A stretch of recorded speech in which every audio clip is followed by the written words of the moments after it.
What is up, folks? Jeremy Brand here, MMASucka.com. We've got another video for your viewing pleasure. This time we are doing blind rankings again.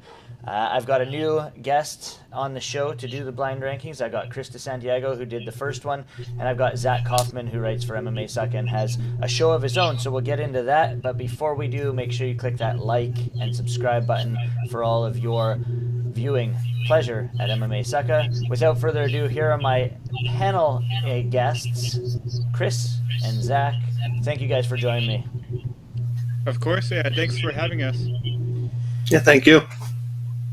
All right, guys, so this is what we're doing. UFC 300. I'm going to give you some fights. You guys are going to discuss them. You're going to give me the blind rankings. Before we do that, Chris, you've introduced yourself on the show before, but just introduce yourself. Tell us anything you've got that you had going on this past week and what you got going on this coming week. Yeah, so my name's Christopher DeSantiago. I've been an MMA journalist for the last 4 years. I now work for Sports Illustrated along with MMASucka and MiddleEasy.com. I have the honor of covering UFC 300, so I'm going to be flying out in the next few days for Vegas. So I'm very excited for that and also for this. Awesome. And Zac, you obviously do some stuff for us over at MMASucka.com, but introduce yourself, let people know who the heck you are. Yeah, I'm Zac Coffman. I run 4 Ounces of Freedom podcast, interviewing some of the best on the regional scene and starting to convert that into articles for MMASucka. Awesome, man. Regional is what we love over at MMASucka. It definitely gets you on the ground level of these MMA fighters. So without further ado, like I said, UFC 300, we've got some matchups. It's not the card that everybody expected. It's definitely not the card, the main event that everybody expected to see. I know a lot of people obviously wanted Conor and Chandler and whatnot, but if you look top to bottom, this fight card is stacked. So I'm going to give you 5 fights. You're going to rank them in these blind rankings. You never know what you're going to get. So let's start with this one right here. We're going to go with Bo Nickel versus Cody Brundage. Have a discussion, fellas. Yeah, I mean, honestly, I think it's one of the least favorite fights I'm excited for on this card. And this isn't no disrespect to either fighter. I just think that the amount of, the pedigree that the other fighters have on this card far outweigh anything that they've done inside the UFC octagon. So for me, I mean, I would have to put it 5. But Zac, what do you think? Yeah, I agree. It's a great matchup. I think it's probably one of the toughest that Bo has so far. But for 300 to be the spectacular event that it's supposed to be, this is a 5 out of any possibility. That you heard it here, number 5. Let's throw it down there. We got Nickel versus Brundage at number 5. All right, next up, let's go with Jessica Andrade versus Mariana Rodriguez. Zac, do you want to get us started for this one? Yeah, sure. So friends fighting each other tends to either be hit or miss. These two have been friends for a long time, even I think under the same management as well. So like teammates essentially in the long run. It could be great. It could be an absolute bore. So with that, I'm going to go with 4. Yeah, so I mean, I think this fight could. I mean, it definitely could headline like a fight night or something like that. I feel like both women come to fight every time. Marina Rodriguez has been in her fair share of great fights over the years. So is Andrade. I feel like with Andrade, she really puts on a show every time she goes out there. Um, but granted, every fight on this card could end up being a fight of the night or performance of the night. With that said, I would probably have to put that 4. All right, we got number 4 for Andrade Rodriguez. Next up, let's have some fun with this one. Let's go with Justin Gaethje versus Max Holloway, the BMF championship here. Honestly, I would have to put this one. This one's gonna be up there in the high tier, 1 or 2. I just think with the amount of action that both fighters bring, especially with Max Holloway, this training camp's a lot longer for the one that he had against Dustin Poirier back in 2019, I believe. 2019. But I feel like Max Holloway is gonna really bring in the heat. He's never been knocked down in his UFC career. Justin Gaethje has made a career of knocking down people.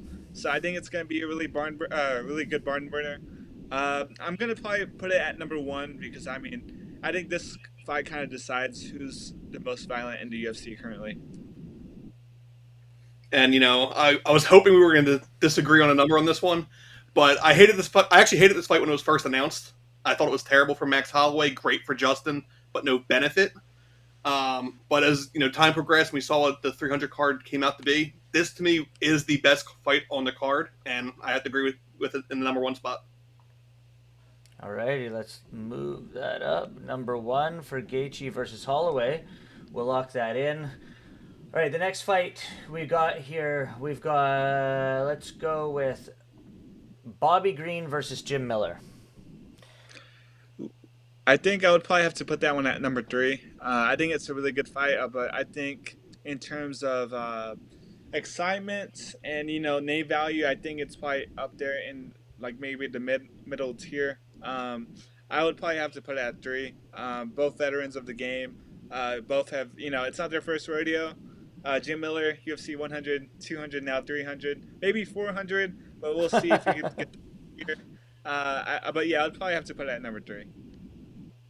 And I think we're ending up mutual and everything here. Number three is the spot for me because it hits the point of being on a significant card at 300, but there's also a reason why it's on like the early prelims. It's a great fan-friendly card fight, but not enough even for the main card.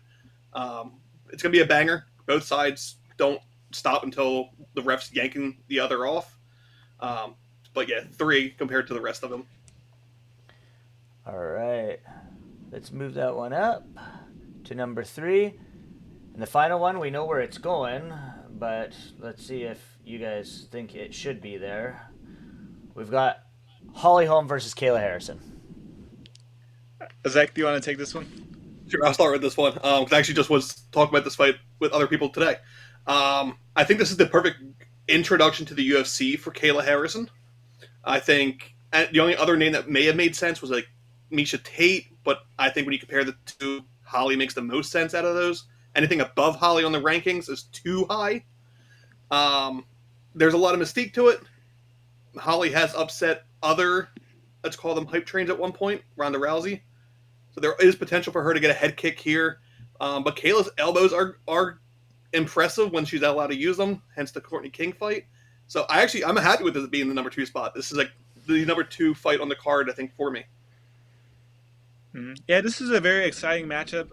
I feel like we should have got this maybe a few years ago, just with Holly Holm being at 42. I mean, she's still up and at it, with her kicks, but I feel like it might be a little bit too late, too little, too late for Holly Holm. I feel like she's up there against a much hungrier Kayla Harrison, who's, shown that she can compete at the highest level in other sports, and I think she's going to be competing at the highest level over there in the UFC. So I would probably have to put it, if looking at this list, I'd probably put it like at three, but we'll settle for two. All right, you heard it. We got 1, 2, 3, 4, 5. Gaethje versus Holloway at 1. Holm versus Harrison at 2. Green, Miller 3. Andrade Rodriguez at number 4. And Bo Nickel versus Cody Brundage at number 5. Now, if I were to ask you guys, this card is actually pretty stacked from top to bottom when you look at the matchups themselves. I could have thrown you guys for a complete loop and put, title fight at the top or the two title fights, and then you put some of these guys a little bit higher. But looking at this list, 1, 2, 3, 4, 5, are you happy with where these guys placed? Most definitely. I feel like Bo Nickel takes the number 5 spot. I think that one's a pretty easy pick. I feel like most fans are kind of downplaying that fight because of its placement on the main card. For me personally, I'm gonna watch every fight, so it doesn't really matter to me on where the fight itself is, just that we see it. And I feel like that one's probably, the least exciting. Maybe, yeah, like compared to everybody else, it's probably the least exciting. And I'm gonna mirror that too. I want to see Bo challenged, and I just don't see Cody being that challenged quite yet. I also don't want to see Bo thrown into the top 15 without being fighting a name. And Cody has a name coming off the slam KO in his last fight. So there's something there, but there's other people they could have done better outside of that. Even blind selection aside, I think this is pretty much close to my top 5 as well. So I'm happy with how it ended up. Awesome. That does it, folks, for another episode of Blind Rankings here on MMASucka YouTube channel. Chris, Zach, thank you guys for joining me. You guys mentioned previously, earlier in the video, about what you got. Chris, you told us you're flying out for UFC 300. What can fans expect to see you on the ground floor for UFC 300? What can they expect to find? Yeah, so I'll be getting there Wednesday night. So I won't be there for media day, press conference, weigh-ins, fight night, all that good stuff. I'll also be at the PFL. But yeah, just expect violence from these fighters. Expect the media to do their jobs. There's a lot of storylines, actually too many storylines, if I must say. But I'm ready to tackle all of the stories of this upcoming fight week. Zach, what do you got going on this week, if anything set up? Yep. So I'm covering, as far as interview-wise at least, what would I call the 300 of regional MMA. CFFC 131 is probably the best CFFC card to date. I have interviews with one half of the main event, both sides of the co-main event, and then the featured prelim, basically.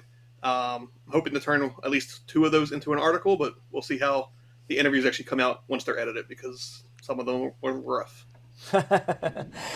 I'm Jeremy Brand. I am the man behind MMASucka.com, and I've got videos Monday, Wednesday, Friday, hopefully for your viewing pleasure. This one will be dropped on Monday. So keep it locked to MMASucka.com. Fraser Crone has a ton of stuff coming out for UFC 300. Again, make sure you like, subscribe, and click that notification bell. See you guys Wednesday. See ya. Thanks.